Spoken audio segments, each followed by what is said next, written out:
Bonjour à tous mes chers amis et merci de me retrouver dans cette nouvelle vidéo où je vais vous présenter comment réaliser un hôtel et vous dire un petit peu les différents types d'hôtels que l'on peut trouver. On en trouve deux principalement, à savoir les hôtels dits éphémères et les hôtels dits permanents. Là dans cette vidéo, je vais vous proposer de réaliser un hôtel permanent.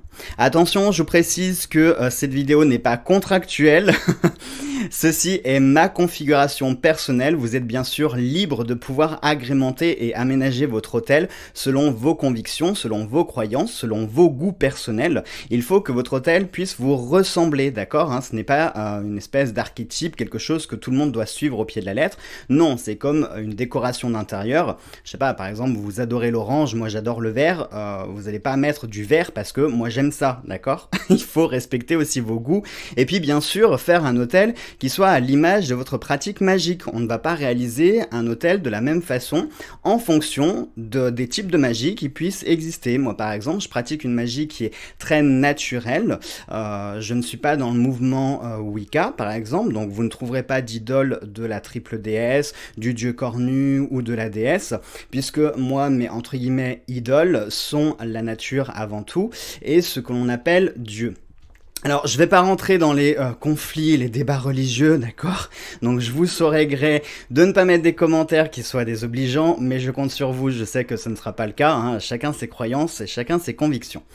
Donc, tout d'abord, un hôtel permanent, c'est vraiment un espace qui doit être sacré et consacré. C'est vraiment quelque chose qui est aussi très personnel, qui doit être à l'abri des regards, à l'égal du livre des ombres, hein. De toute façon, toute votre pratique magique ne doit pas être déballée au vu de tous. Et puis, lorsque vous avez, par exemple, des invités ou autres, on ne doit pas venir trifouiller et farfouiner dedans, ça ne regarde absolument personne, et puis c'est surtout très personnel. Donc, un hôtel permanent, c'est un petit espace que vous allez consacrer. Alors, il n'y a pas de règles là aussi et ne vous sentez pas obligé d'investir dans des super meubles, dans des super trucs. Non, vous prenez par exemple, c'est pas pour citer cette marque, hein, mais vous prenez par exemple une table basse à Ikea qui fait 5 €, ça fait très bien l'affaire, vraiment, vous cassez pas la tête. Si vous avez des petites tables basses, des petits coffres, des petits poufs, des choses que voilà, vous pouvez recycler, recyclez un maximum, n'achetez pas, ce n'est pas la peine de dépenser des 100 et 10 000. Alors, donc pour ma part, je vais vous présenter le mien qui reflète bien sûr ma pratique magique. Donc ma pratique magique se compose principalement par l'aspect de la nature, par les points cardinaux et les éléments de la nature. C'est pourquoi donc sur mon hôtel, vous allez retrouver tout d'abord une nappe. La nappe d'hôtel, c'est très important.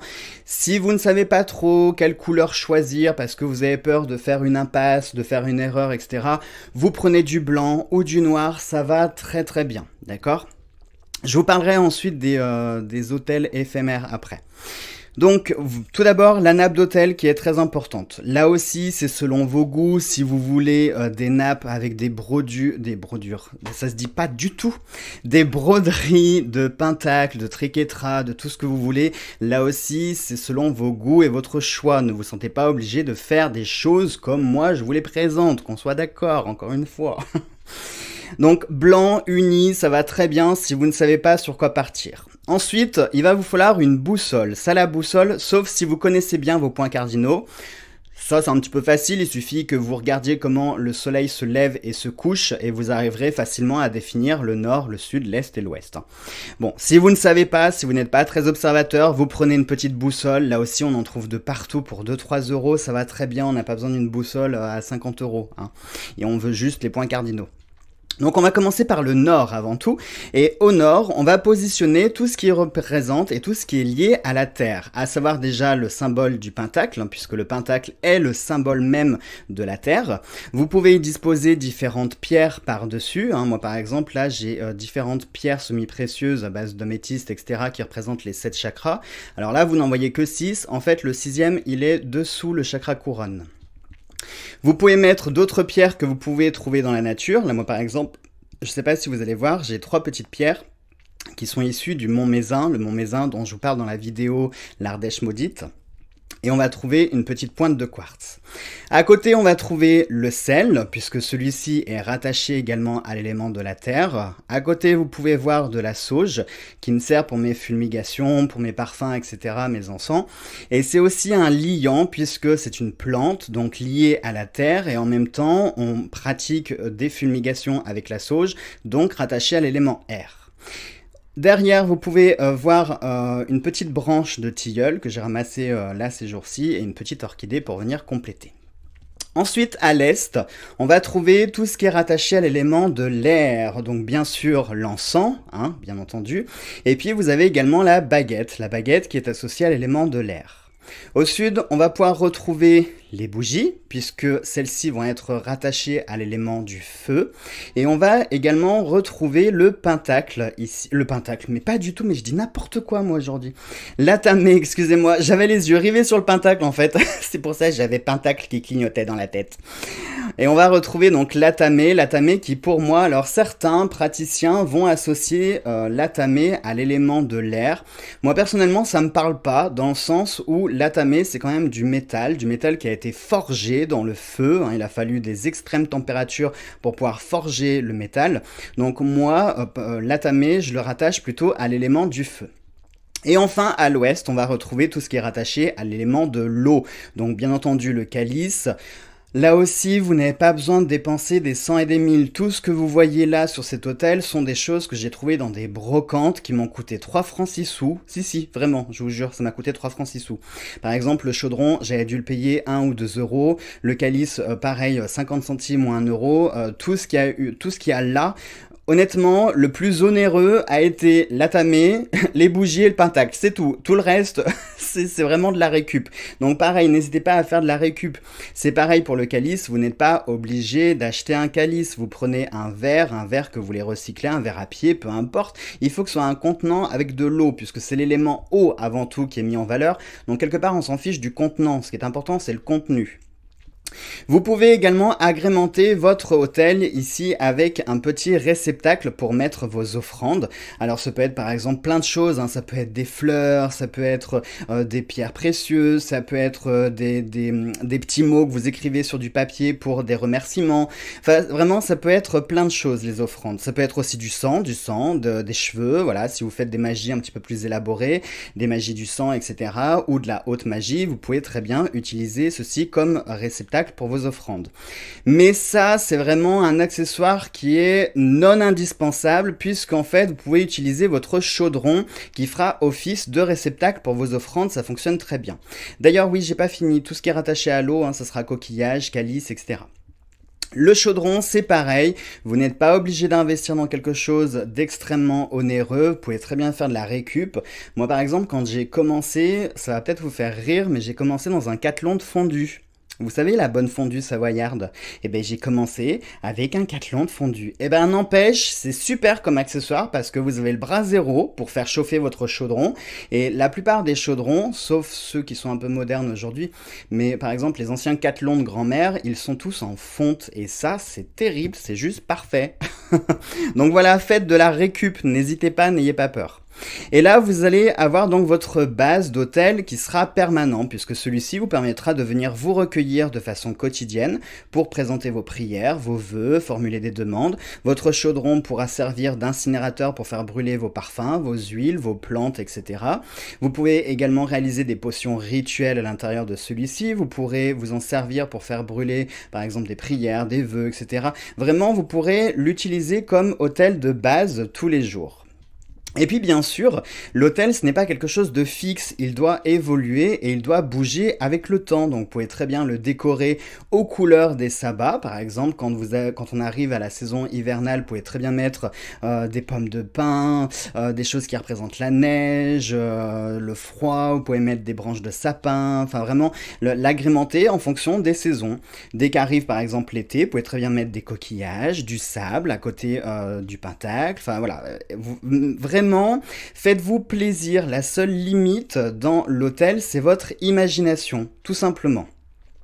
Et donc ça va être votre hôtel de base avec lequel vous allez travailler de façon quotidienne et permanente.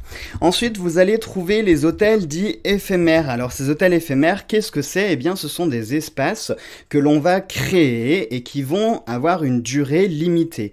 Très souvent, ce sont des espaces pour les sabbats, les esbats, des fêtes particulières. Donc là, on va constituer un hôtel qui va durer le temps de la soirée ou qui va durer un jour ou 2 jours, une nuit, peu importe. Ces hôtels peuvent être aussi en extérieur, hein, vous pouvez les faire dehors, en pleine nature, c'est d'ailleurs vivement recommandé, si vous avez le loisir de pouvoir le faire, faites-le, je vous invite vraiment à pratiquer à l'extérieur, vous serez encore plus connecté avec les éléments de la nature. Bon, bien sûr, tout le monde n'a pas la chance d'avoir un bois à côté de soi ou un jardin, donc c'est pour ça qu'on réalise aussi des hôtels intérieurs, d'accord ? Donc pareil, l'hôtel éphémère, il va être créé vraiment pour la festivité particulière. Par exemple, quand on va faire le sabbat de Samhain, on va vraiment faire un hôtel qui sera complètement dédié et consacré à Samhain. Donc on va y trouver des lanternes Jack, des chaudrons, vraiment, ça va être un gros hôtel puisque ça va être le nouvel an des sorcières. Donc on va avoir des couleurs, par exemple pour les bougies, on va avoir principalement du noir, de l'orange, voilà, on va vraiment tomber dans tous, j'ai envie de dire, tous les clichés que vous pourriez avoir sur, entre guillemets, Halloween. Même si j'aime pas ce nom, c'est une fête commerciale Halloween. Pitié, fêtez Samhain et pas Halloween. Et puis bien sûr, pareil pour votre hôtel permanent, vous pouvez, hein, je vous l'ai dit, le faire évoluer. Et il doit évoluer, il ne doit jamais prendre la poussière. Si votre hôtel est rempli de poussière, c'est que vous ne l'utilisez pas. Et ça, c'est pas bien. Votre hôtel doit toujours être impeccable puisque c'est quand même votre espace de travail. C'est l'espace où vous allez invoquer et convoquer des esprits, des éléments, etc. Donc, il doit vraiment toujours être propre. Entretenez-le un maximum. Vous pouvez l'agrémenter avec des fleurs. Vous pouvez également mettre des idoles. Donc, moi, comme je vous l'ai dit, en début de vidéo, je n'ai pas mis d'idole puisque je travaille principalement avec la nature et que ma foi est principalement divine et démoniaque, entre guillemets. Hein. Alors, je crois pas en Dieu comme vous pourriez l'imaginer, mais je crois plutôt en une source lumineuse de bonté et une source maléfique de ténèbres. Hein. Imaginez 2 puits. Un puits qui soit très très lumineux avec plein de licornes et de paillettes qui en sortiraient, et puis un puits un peu plus loin qui serait dans le noir et puis où il y aurait que du vomi qui en sortirait. Voilà. Ça vous représentera un petit peu ma foi. Et puis en dessous de ça, on va retrouver la mère nature, Gaïa, Pachamama, enfin elle a beaucoup de dénominatifs. Donc c'est pour ça que vous ne trouverez pas d'idole. Par contre, vous pouvez aussi agrémenter avec des idoles. Donc vous pouvez mettre des statues de fées qui représentent pour vous la nature. Vous pouvez mettre, je sais pas, le dieu cornu, vous pouvez mettre une statue de Pan, la triple déesse, vraiment tout ce que vous voulez. C'est selon vos goûts, encore une fois. Hein. Ne vous limitez pas, comme je vous l'ai dit, la seule limite en fait est votre imagination, tout simplement. Voilà donc mes chers amis pour cette courte vidéo. Vous voyez que on a fait rapidement le tour, hein. Il n'y a pas grand chose à dire puisque les choses sont simples. Tout simplement, pour synthétiser, je vous recommande d'avoir votre petit espace à vous qui soit personnel, qui soit tenu loin des regards et sur lequel vous pourrez vous recueillir et faites un espace qui puisse vous ressembler vraiment et qui ressemble aussi à vos pratiques. Ne mettez pas des choses juste parce que ça fait joli ou non, mettez vraiment des choses d'une part qui vous plaisent mais qui ont aussi une symbolique pour vous. Hein. On met pas, ça sert à rien de mettre de la déco superflue. Parce que vous allez plus engorger votre hôtel et ça va créer des sortes de bouchons énergétiques que vraiment ça va apporter une plus-value sur votre hôtel. Alors oui, peut-être que esthétiquement ça sera super pour faire des photos à mettre sur Instagram, mais énergétiquement et spirituellement parlant, ça sera juste nul. Voilà, oui, je suis désolé, c'est cru, mais il faut le dire comme il faut le dire, quoi. Il y a un moment, faut arrêter de tourner autour du pot. Allez, voilà donc mes chers amis, sur ce, je vous embrasse tous très fort, on se retrouve très vite pour une prochaine vidéo, prenez bien soin de vous et à très bientôt.